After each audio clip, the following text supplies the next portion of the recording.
Ablasının gülü nasıl çalıyor görüyorsunuz. Bizim Barandaş denen şöyle bir kocaman bir alkış alalım mı? Konuşmadım değil.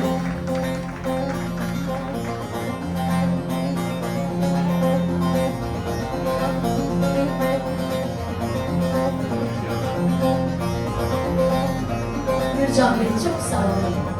Hiç gerek yok. Tamam.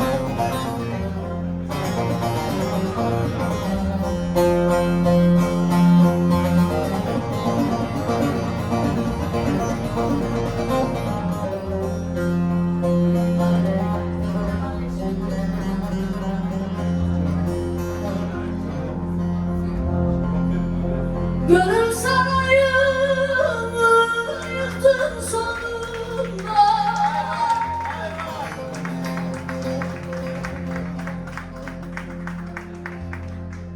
Gönül sarayımı yıktın sonunda. Bu dünya başına darılmaz olsun.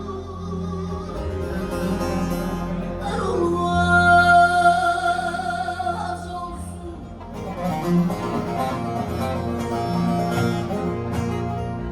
Ne yazın bellidir, ne kışım belli belli.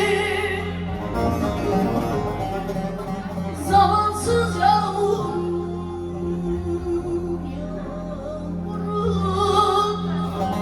kar olmaz olsun.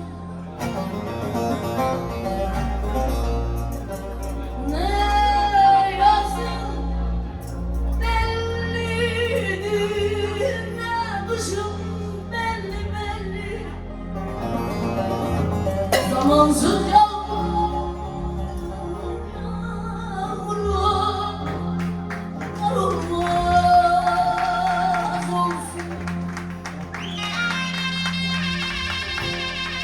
Ve Umut Çetin için de kocaman bir alkış alalım mı? Kardeşime alkışlar gelsin. Ayva! Apo!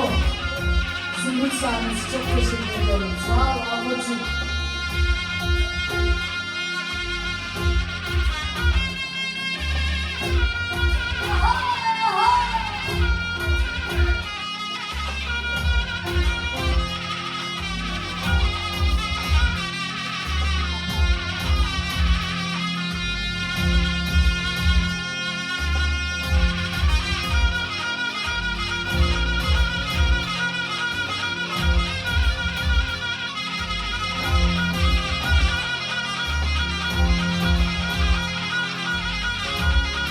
Ana alkışlar, ana alkışlar.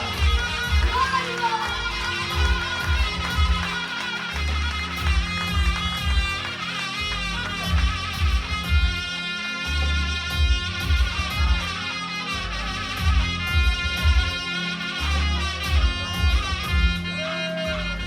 Ne zaman dolaştım o yer, ben ne yollar açtım.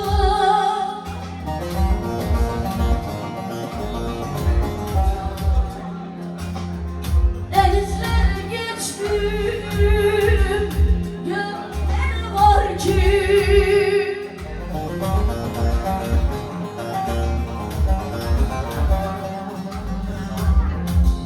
Sarayları yıktım, oy oy hanı devirdim. Ah, ben onlardan vazgeçtim o yar. Sende ne var ki? Vay vay! Ah, sarayları yıktım o yar.